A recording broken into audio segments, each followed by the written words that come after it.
আসসালামু আলাইকুম। আজকের ভিডিওতে গরুর পা কিভাবে খুব সহজে পরিষ্কার করা যায় সেই কৌশলটি আপনাদেরকে জানাবো।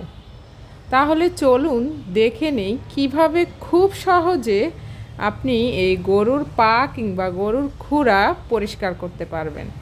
এজন্য প্রথমেই আমি গরুর পায়ের উপরের যে চামড়ার অংশটা আছে সেটা বটি কিংবা ছুরির দ্বারা পরিষ্কার করে ছাড়িয়ে নিতে হবে। তো আমি এখানে বটি দিয়েই ছাড়িয়ে নিচ্ছি। তো এক এক করে 4টা পায়ে কিন্তু ছাড়িয়ে নেওয়া হয়ে গেছে।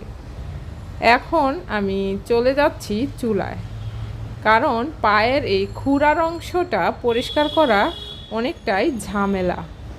আর এই কৌশলটা জানা থাকলে আপনি খুব সহজেই কিন্তু পরিষ্কার করতে পারবেন। তো আগুনের মধ্যে এই পায়ের খুরাগুলো এইভাবে দিয়ে রাখতে হবে। 5 থেকে 6 মিনিট পর পর এইভাবে ঘুরিয়ে ঘুরিয়ে খুরাটাকে পুড়ে নিতে হবে। পুড়ে নেয়ার কারণে খুব সহজেই কিন্তু খুরাটা উঠে আসবে।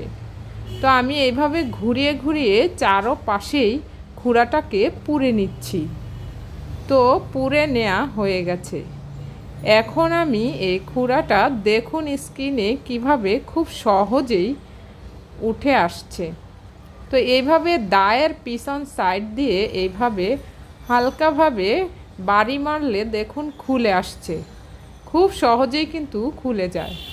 তো অনেকেই হয়তো এই কৌশলটা জানেন না, কিন্তু আজকের ভিডিওতে এই খুরা পরিষ্কারের কৌশলটা জানিয়ে দিলাম।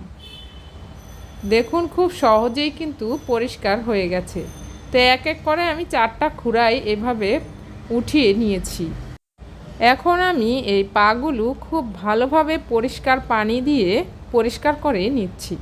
তো দেখুন পরিষ্কার করে নেওয়া হয়ে গেছে। দেখলেন তো খুব সহজেই কিন্তু পায়ের খুরা পরিষ্কার করা যায়। অনেকেই হয়তো এই কৌশলটা জানেন না, তাদের জন্যই আমার আজকের এই ভিডিওটা তৈরি করা। ভালো লেগে থাকলে লাইক, কমেন্ট এবং শেয়ার করে দেওয়ার